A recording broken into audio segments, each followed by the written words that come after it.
Hey guys, today, we begin the story of a man who thought he could outsmart karma and learned too late that some debts collect themselves. The village of Saravala woke under a golden sunrise, casting long shadows from bamboo roofs and prayer flags swaying in the gentle wind. Nestled at the edge of the forest stood the revered temple of the Lotus Light, a sanctuary for monks, pilgrims, and all who sought peace. Among the early risers was a merchant named Sevilla. Dressed in fine robes and a polished smile, he approached the temple gates with a cart of rice and a basket of dried mangoes. Villagers whispered with admiration. "Such generosity," they said. But no one noticed that Sevilla had charged 3 poor farmers triple price for those goods. You see, Sevilla wasn't there out of devotion. He was there for leverage. The temple received countless offerings: bags of rice, gold coins, spices, cloths, donations from the hearts of humble people. But to Sevilla it was inventory, untaxed and guarded inventory. He bowed low before the monks, all while calculating what each item would fetch in a distant market. Sevilla began frequenting the temple, winning the trust of young monks, and occasionally the elder Bante Cavala, the head of the order. He volunteered to help with storage, to keep things in order, and in doing so, he learned exactly when no one was looking. That's when the small thefts began. A roll of silk here, a pouch of coins there. Items disappeared, but the records stayed clean, because Sevilla kept them. He maintained 2 ledgers, one for the temple's eyes, and one for his growing empire of deceit. At first, no one questioned anything. The monks believed in the good of others. That was their strength and their vulnerability. But one young monk named Ananda wasn't blind. Quiet, observant, and sharp, Ananda began noticing patterns. Each day, he swept the storage hall, counting the offerings by instinct. Each week, he noticed how items listed weren't where they were supposed to be. But he said nothing. He waited. Then came the news. The Buddha was coming to Saravala. The entire village buzzed with energy. Flowers were woven into garlands. Roads were cleaned. The temple was scrubbed till it shone. For the people, this was a blessing. For Sevilla, it was an opportunity. If I can impress the Buddha,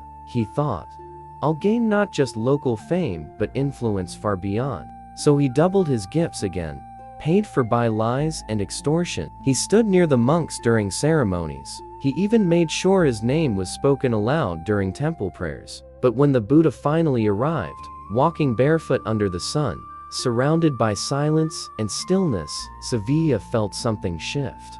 The enlightened one's eyes swept across the crowd not with judgment, but with clarity. When his gaze passed over Sevilla, it did not linger, it did not accuse, it simply knew. And for the first time in years, Sevilla felt seen. He smiled wider, bowed lower, and tightened the grip on his secrets. But karma had already begun to stir. The day after the Buddha's arrival, the temple was alive with ceremonies. Villagers lined up to offer lotus flowers and prayers. Monks chanted in perfect harmony, and birds circled quietly overhead, as if drawn by the stillness of truth itself. But for Sevilla, something was off.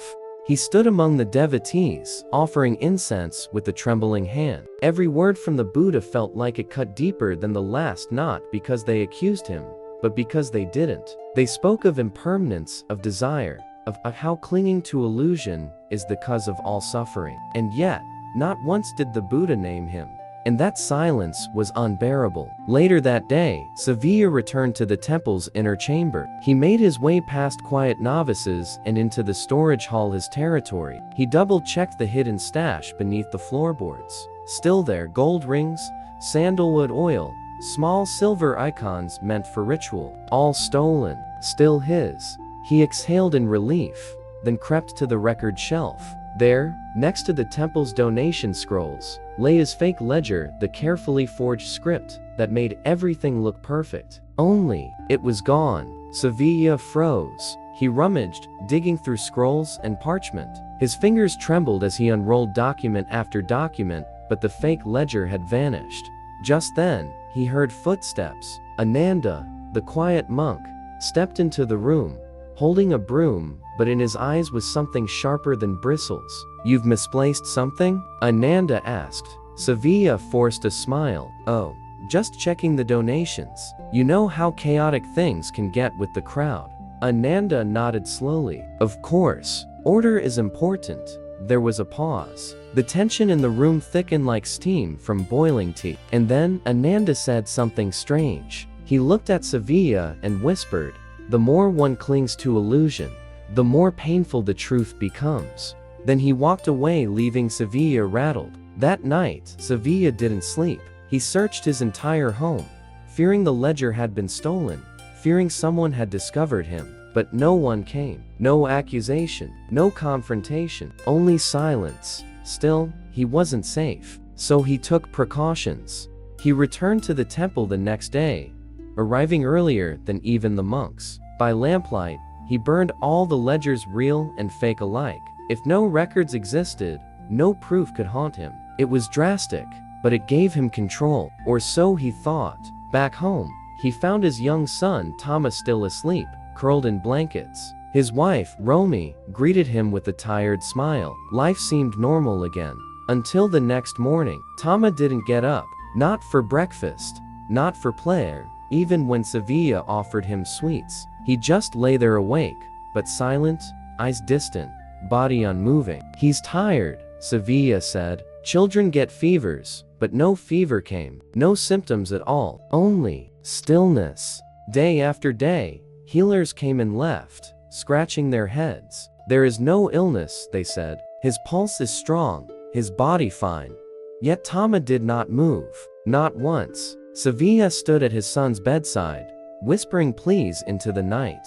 "Please, speak to me. Please, anything." But Tama just stared. And in that silence, Sevilla felt a weight heavier than all the gold he'd ever stolen. He looked into his son's eyes and saw himself. The same coldness, the same silence that had greeted the Buddha, the same lie he'd been telling the world. For the first time in his life, Sevilla couldn't buy his way out. Not with silver, not with silk, not with control. And karma, it seemed, was no longer waiting. For 2 days, Tama neither moved nor spoke. And for 2 days, Sevilla could only watch his boy drift deeper into silence, as if the world itself were pulling him into some invisible void. Romy, his wife, lit candles and cried quietly. "He doesn't sleep. He doesn't blink," she whispered. "It's like he's not here." Sevilla said nothing. His own voice felt locked in his chest. On the 3rd day, Sevilla did what he once swore he never would. He returned to the temple not as a merchant, but as a father begging mercy. The monks looked at him without judgment. Ananda offered him tea, but Sevilla refused. "I need help," he said, falling to his knees. "My son Tama, he's not sick, but he's not alive either. No doctor understands. He just stares." He paused, then added, "Please, if the Buddha can heal, I will give everything I own." The temple hall fell silent. In the far chamber, the Buddha had been meditating, and when he finally appeared, Sevilla couldn't raise his eyes to meet him. But the Buddha simply said, "Why offer what was never truly yours?" Sevilla flinched. He looked up, anger flaring in his chest. "You think this is my fault?" The Buddha did not answer directly. Instead, he asked, "Do you love your son?" "More than life," Sevilla said. "Then understand this. Your son carries your karma. He has done no wrong, but the threads that bind father and son are deep. When one drowns in illusion, the other may sink too." Sevilla didn't understand. "I give to the poor, I feed the monks. You steal from their hands before they can eat," Ananda interjected quietly. The words sliced through the air. Romy appeared behind Sevilla, then she had followed him silently, and in her hands was something wrapped in cloth. She unwrapped it slowly before the monks. A silver icon of Avalokiteshvara, a sandalwood flask, 2 gold rings, items donated to the temple, and stolen. "I found these in the cellar," she said, voice breaking. "Tama used to play near there. He knew."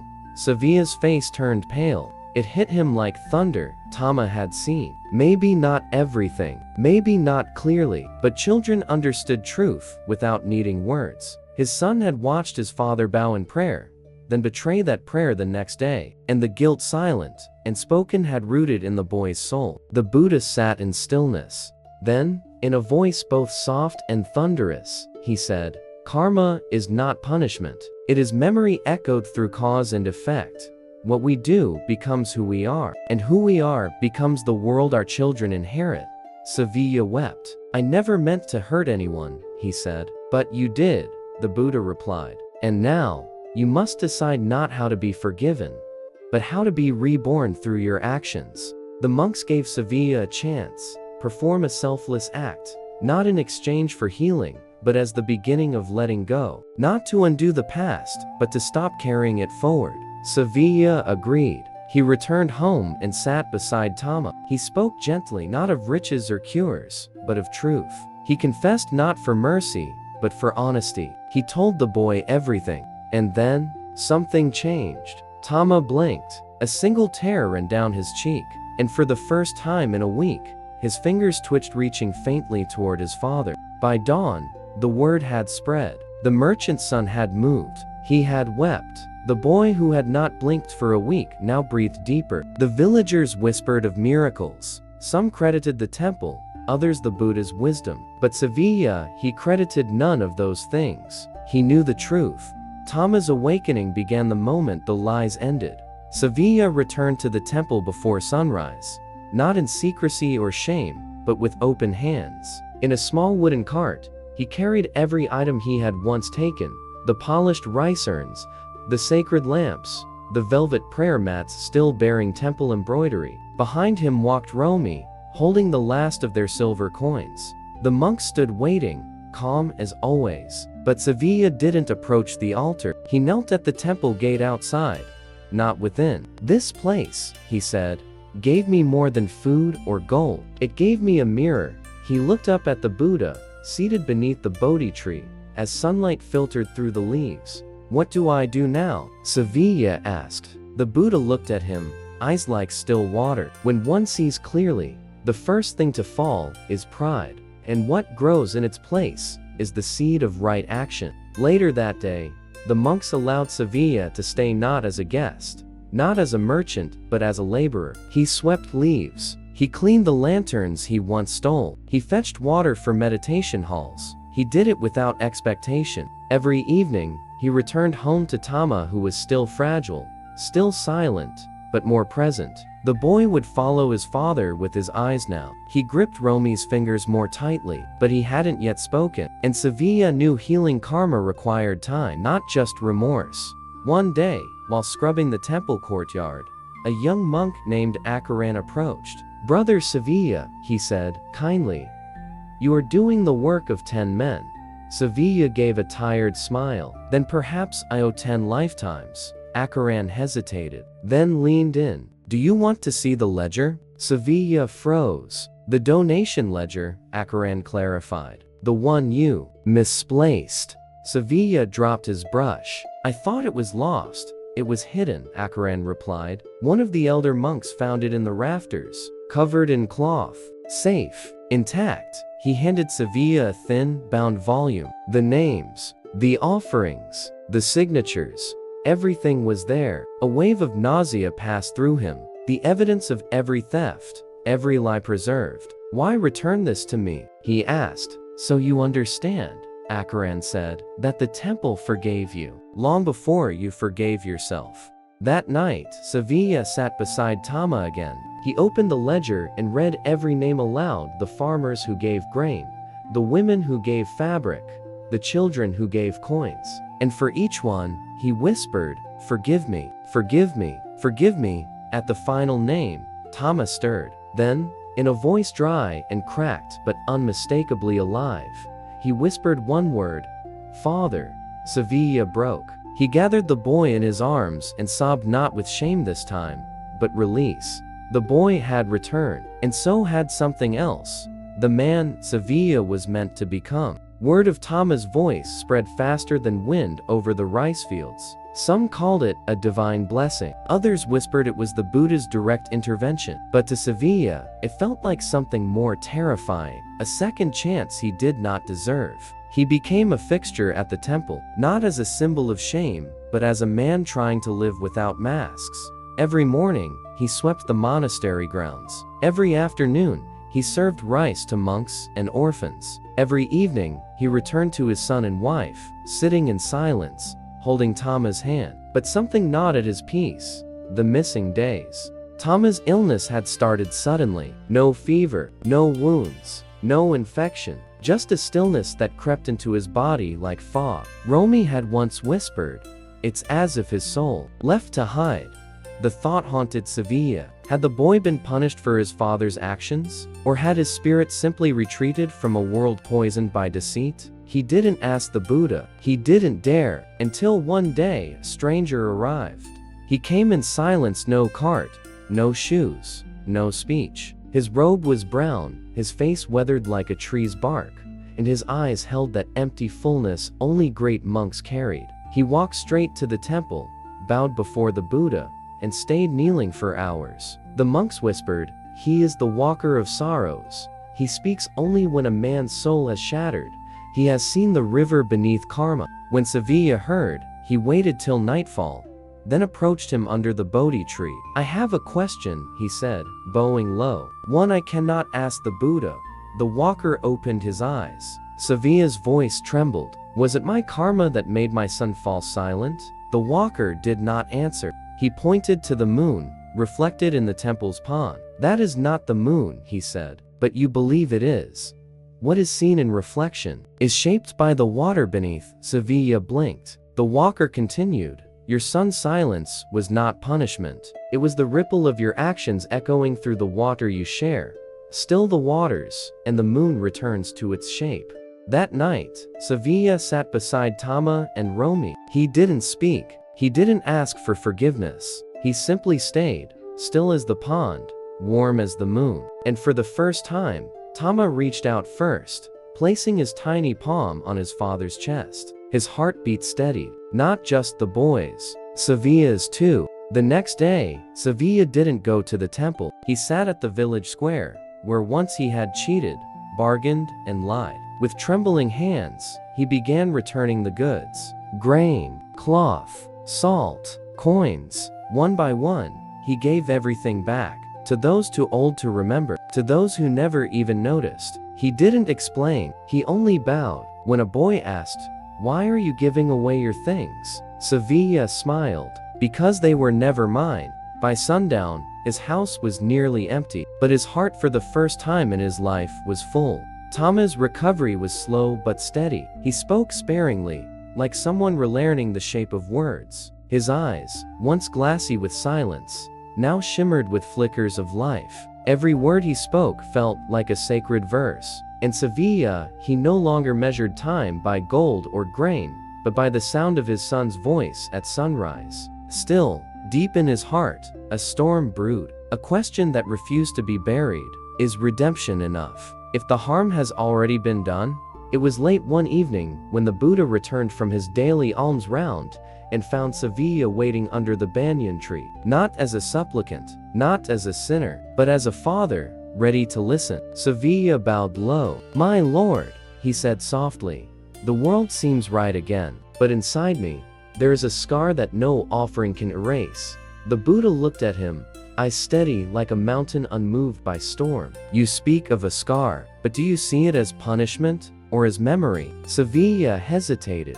I see both. I cheated the Sangha. I broke trust. I harmed what was sacred." The Buddha nodded. "And yet, you stand before me not in denial, nor in pride but in truth." He placed a hand on Sevilla's shoulder. "The lotus blooms not despite the mud, but because of it." The following morning, the head monk summoned Sevilla to the prayer hall. An elderly villager had passed away, someone Sevilla had deceived years ago in a grain deal. The monk handed him the man's will. Inside it was a single sentence: "If the merchant who once wronged me still breathes, let him deliver my ashes to the river." The request stunned Sevilla. "Why me?" he asked aloud. The monk replied, "Perhaps he saw in you what you forgot to see in yourself, a man who could change."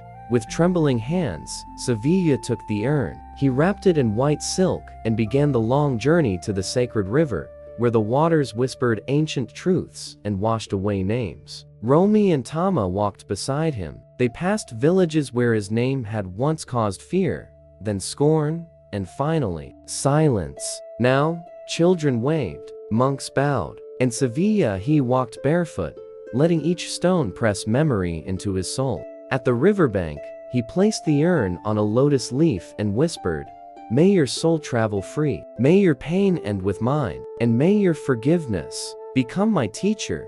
The urn floated gently, carried by the current. Behind him, Tama placed a hand on his father's back and whispered the simplest thing a son could say, "I'm proud of you." That night, as stars reflected in the river's surface, the same words echoed in Sevilla's heart.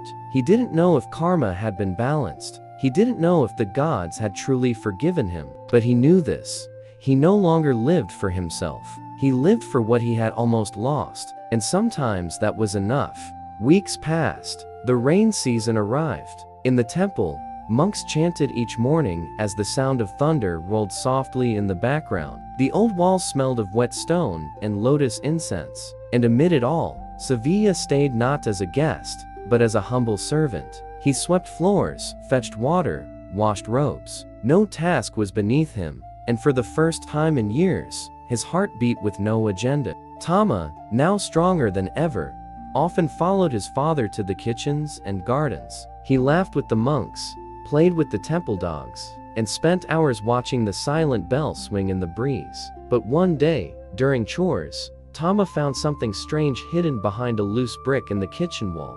A bag of coins, old, dusty, and tied with Sevilla's original merchant seal. Tama rushed to show his father. "Papa, did you forget about this?" Sevilla froze. His face paled as memory returned like a slap.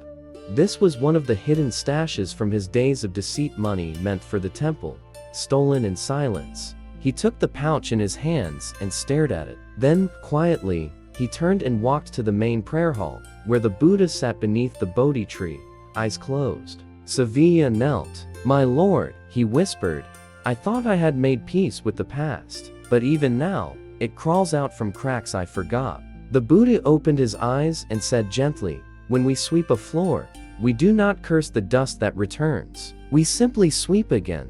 Sevilla smiled faintly. Then, with no ceremony, he placed the bag in the donation bowl this time, with nothing held back. But that moment was not just about money. It was about memory. Sevilla began to retrace his old roots, not as a merchant, but as a messenger. He traveled to every village where he had once lied, bartered unfairly, or made false promises. In each place, he brought offerings, served tea to elders, and told his full story without excuse. Some forgave him, some spat at his feet, some said nothing, but he kept going. One night, after returning from a long journey, Tama asked, "Why do you let them hate you?" Sevilla looked at his son and replied, "Because once, I earned it, and now, I earn something else."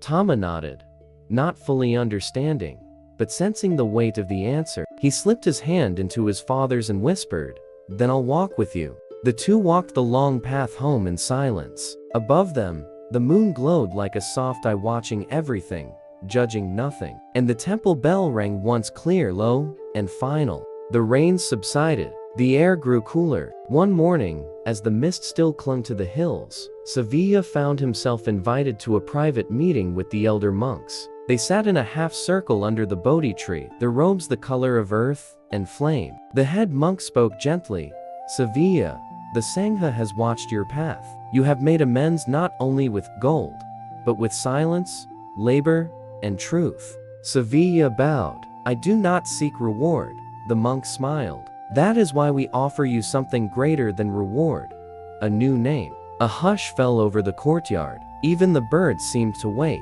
"From this day forward," the monk continued, "you will no longer be called Sevilla the merchant. You shall be known as Dhammananda, the one who finds joy in the Dharma."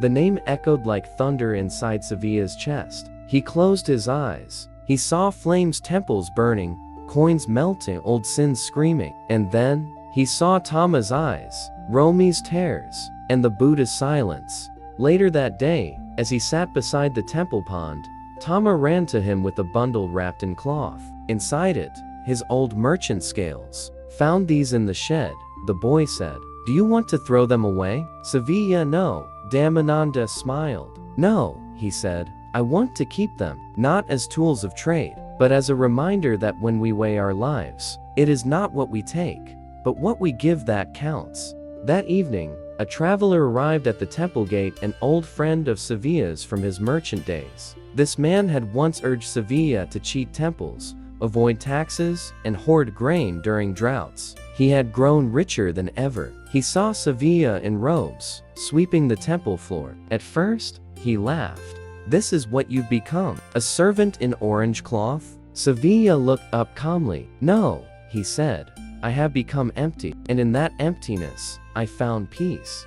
The man scoffed and walked away, but Sevilla didn't chase. That night, Tama asked, "Do you miss your old life?" Sevilla shook his head. "I miss nothing, because everything I ever sought, I found here, in silence, in service, in you."